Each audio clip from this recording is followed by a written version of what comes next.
Vous l'a dit, c'est une spéciale HC Bienne ce soir. Benoît Yecker est avec nous et on va revenir sur le parcours ô combien brillant de cette équipe biennoise. Et on va faire, messieurs, d'autres mea culpa pour commencer. Pourquoi? Parce qu'en début de saison, on fait toujours des pronostics. Et je peux vous dire, Stéphane, il faut bien l'avouer, qu'on était loin de se douter que Bienne allait finir 3e de la saison régulière et demi-finaliste. Comme à peu près tout le monde, on avait mis bien autour de la barre, soit en play-off tout juste, soit en dehors des play-offs.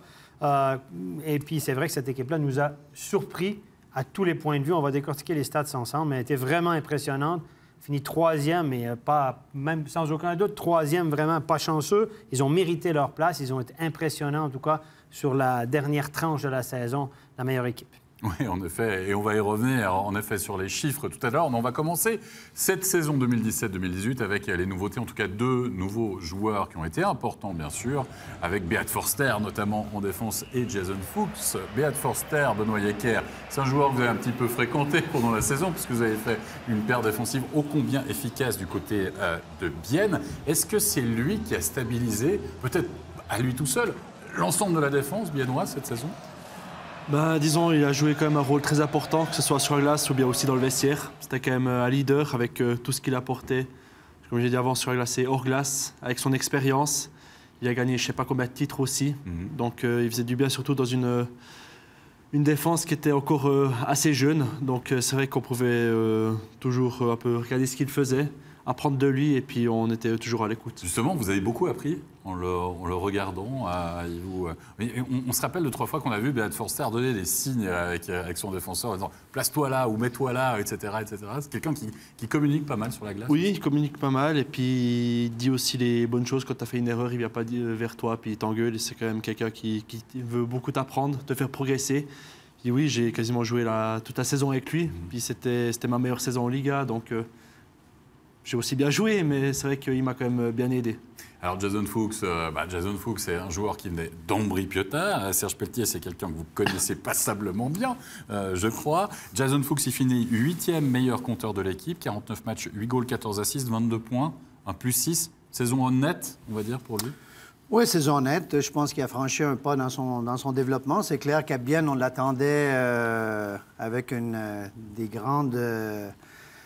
grandes attentes parce qu'il devait remplacer Gaétan Haas qui avait quitté Bienne justement pour Berne. Mais Jason, je pense, est un joueur très talentueux. C'est un marchand de vitesse. C'est un joueur qui a un excellent coup de patin. Et puis, il a presque le lancer du père. Presque le lancer du père. Qu'est-ce qu'il a de la mère, ça, on ne sait pas. Ça, on ne sait pas. Allez, en tout cas, il a souvent, parfois en tout cas, un rôle presque de maman. On veut bien sûr parler de l'entraîneur. Et ça a été la valse, là aussi, des entraîneurs du côté de Bienne. Cette saison, Mike McNamara, qui dirigeait l'équipe en début de saison, a ensuite été remercié. C'est Martin Steinegger, le directeur sportif, qui a joué les intérimaires. Puis ensuite, l'arrivée d'Antti Tormenon. Finalement, 3 entraîneurs quasiment différents, Benoît Yecker. 3 styles, 3, j'ai envie de dire, façons de coacher très différentes. Pas très différentes, mais c'est vrai que c'est quand même un peu 3 styles. Mike a très bien commencé avec nous. Il nous avait qualifiés pour les playoffs l'année passée, donc on a quand même plus ou moins bien commencé. Après, il y a eu ces matchs où on a un peu perdu. Il y a eu ce fameux match, c'était contre Cloton, je ne sais plus si c'était à la maison ou bien pas, qu'on a perdu. Puis après, voilà, le lendemain, il s'était fait virer. Après, on a eu Steinegger. Et puis, voilà, on change toujours le coach en premier parce que c'est plus facile. Mais après, c'est aussi nous, on se remet peut-être un peu tous en question. Puis avec Stoney, on a fait aussi, je ne sais plus combien de victoires, mais je crois 5 sur 4, il me semble. Puis après, il a su passer son rôle à quelqu'un au bon moment. Et après, Tormenon qui est venu, qui a mis beaucoup de discipline dans le jeu, qui a donné à tout le monde son bon rôle. Et après, voilà, on a augmenté. Est-ce que c'est un entraîneur qui cadre beaucoup, Tormenon? Oui. Il donne des directives très, très précises, un système très précis pour pas que tu sortes de là, ou vous avez quand même une certaine liberté? On a quand même une certaine liberté, mais je trouve qu'il a été super bien fait. C'est comme j'ai dit avant, c'est que tout le monde avait vraiment son rôle important dans l'équipe. Peut-être avant, je ne sais pas s'il y avait d'autres qui avaient des rôles qui n'arrivaient pas à les jouer ou bien pas, mais là, c'était vraiment chacun avait bien son rôle et il savait aussi faire confiance à tout le monde. Donc, en tout cas, moi, il m'a bien plu comme entraîneur. Puis c'est aussi là que j'ai bien joué, donc je ne peux pas dire que j'ai pas aimé, mais c'est clair que voilà, il nous a donné un peu plus de calme, ce qui manquait au jeu, puis aussi au niveau défensif, on a très bien joué. Après, il est aussi monté en puissance, donc il y a un peu tout qui qui s'est recollé. On va y revenir justement sur Jonas Hiller. Ça a été deux moments forts, en tout cas, de la saison en image du côté du HC Vienne. Il y a deux choses. Il y a le pétage de plomb. Il n'y a pas d'autre mot de Jonas Hiller qui nous a surpris, finalement. Serge Pelletier, au moment où on l'a vu, on s'est dit c'est plutôt quelqu'un de calme. Un gardien comme ça, casser sa canne, sans qu'il ait encaissé de but, finalement, sur cette action en plus. Voilà, c'est des images qu'on n'a pas vraiment l'habitude de voir. Dira-t-on, puis le pénalty, évidemment, de Rayala. Mais d'abord, le pétage de plomb de Hiller. Rappelez-vous, il est ménagé le match d'après. Serge, et après il nous fait des statistiques absolument incroyables. Oui, je pense que là, c'est un moment délicat du côté de Bienne. Je pense que c'était une prise de conscience lorsque Hiller, justement, a fait ce geste-là. Faut dire que je pense qu'il a vraiment voulu secouer ses coéquipiers, que la situation était rendue, justement, inacceptable, la façon dont l'équipe jouait défensivement. Et puis, suite à cet épisode-là, Bienne s'est repris en main, et puis... que dire? Ils ont vu que du positif après, donc... Il a réaligné les étoiles dans un seul coup de canne. Non, mais à part ça, Benoît, justement, Jonas Hiller, il fait ce geste-là, il casse sa crosse. Au vestiaire, après, au retour, il y a quoi? Il y a une explication franche, finalement. Il continue, j'ai envie de dire, sur la même verbe. Il dit, voilà, vous dépêchez-vous de commencer à travailler, grosso modo? Non, quand il est arrivé dans le vestiaire, je me souviens plus exactement, mais je crois pas. Il s'est encore quelqu'un d'assez calme dans le vestiaire. Mais quand il faut gueuler, il gueule, puis tout le monde l'écoute. Mais c'est que là, c'était encore, il me semble, c'était juste avant que McNamara se fasse virer à 2 matchs avant, il me semble.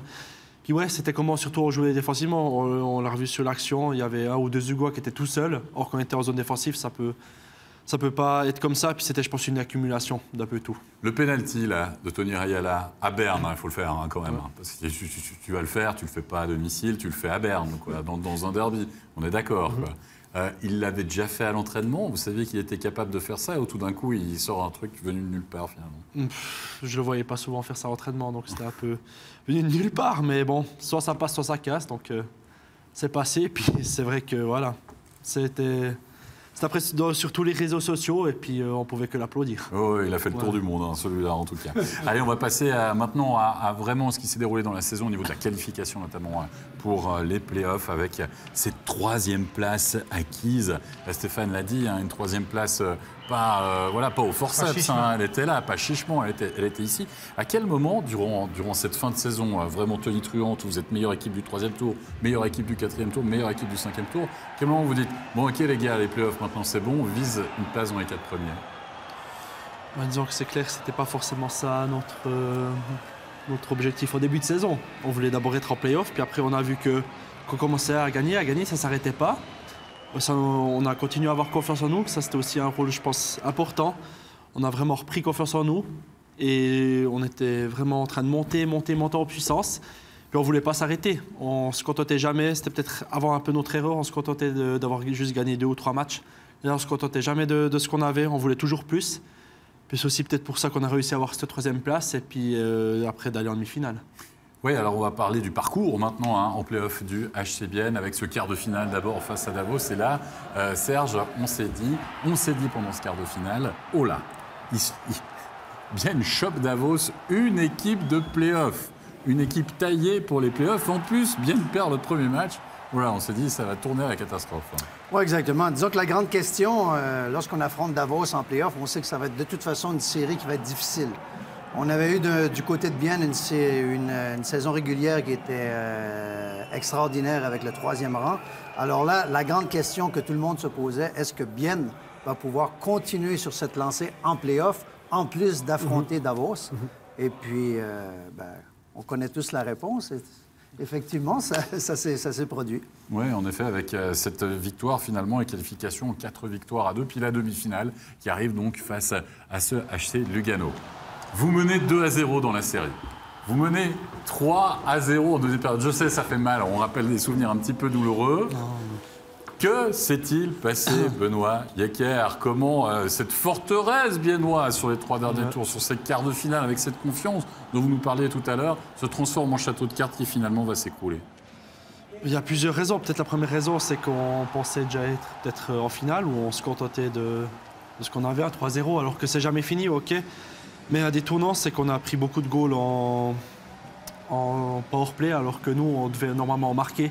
Ça fait quand même mal. C'était là, c'était le 3-0, puis là, on encaisse ce goal alors qu'on était à 54. Et après, les goals s'enchaînent, les pénalités aussi s'enchaînent, et pénalités vraiment stupides qu'on a fait durant cette série. Puis après, ça a continué, c'était pas... Il n'y avait pas de la fatigue physique qui s'était installée finalement? Non, parce que c'était la même chose du côté de Lugano. Donc la fatigue, elle est là, mais après, c'est juste dans la tête que ça se passe. Mais c'est les pénalités qui nous a quand même beaucoup coûté d'énergie. Ça coûte aussi de l'énergie quand on doit défendre la cage pendant 2 minutes et les autres, ils ont juste à bouger le puck. Puis nous, on doit bloquer des shoots, vite aller changer pour amener des gars qui sont un peu plus frais. Donc ça prend pas mal d'énergie. Et puis après, quand à 3-0, on ne peut jamais se permettre de se faire monter comme ça. Ouais, en tout cas, ça a été le tournant de cette série, mais qui n'enlève rien à l'excellent parcours du HC Bienne, demi-finaliste. Donc cette saison est 3e de la saison régulière. Du reste, on va passer aux chiffres, Stéphane. Ils sont fondamentalement assez éloquents, sauf dans 2 domaines. Évidemment, on ne connaît pas une telle saison sans avoir de bons chiffres. En tout cas, une telle amélioration au classement. Les chiffres sont parlants, vous allez le voir. Au niveau des buts pour, la première colonne, on fait le même tableau qu'on a fait pour les équipes romaines. Au niveau des buts pour, c'est du pareil au même, 2,92, 3. Allez, c'est pas une grande différence. Par contre, au niveau des buts contre, grosse amélioration. Regardez, de 2,80 à 2,48, c'est énorme. On a fini 3e meilleure défense du championnat. Donc, ça corrobore avec le classement. Au niveau du power play et du piqué, c'est pas tout à fait ça. Si on peut reprocher quelque chose à Bienne, c'est son manque d'efficacité dans les unités spéciales. On l'a vu en play-off aussi. Regardez, au niveau du power play, 17-24, très moyen. Au niveau du piqué, c'est le 11e de la Ligue à 77,6. C'est pas terrible non plus. C'était vraiment pas ça la force de HC Bienne cette saison. Au niveau des face-offs, moins bonne équipe au niveau du succès aux engagements. Juste derrière Lausanne a fini 11e, mais Bienne a fini dernier à 45,4. Ça n'a jamais été la force de HC Bienne, même l'année dernière, c'était 49 %. Au niveau du nombre d'arrêts, regardez, plus 1 91,5, 92,5. Ça aussi, c'est énorme comme augmentation. Et merci Jonas Silla qui a gardé encore une fois 47 matchs cette année. C'est beaucoup pour ses vieilles jambes, dira-t-on. Et regardez, si vous faites le bilan de la saison de Bienne à 5 contre 5, l'année dernière, c'était moins 4 à 5 contre 5 le bilan. Cette année, plus 37, la meilleure équipe du championnat à 5 contre 5. Oui, vous avez bien entendu, la meilleure équipe du championnat. C'est un différentiel de plus 41 par rapport à la saison précédente. Au niveau des unités spéciales, on était plus 9 en 2016-2017. On était moins 10 cette année. Là, il y a eu une sérieuse baisse, moins 19. Et si vous faites le total, ça fait quand même plus 22. C'est environ 1 but tous les 2 matchs. Et ça fait une grosse différence au classement à la fin de l'année.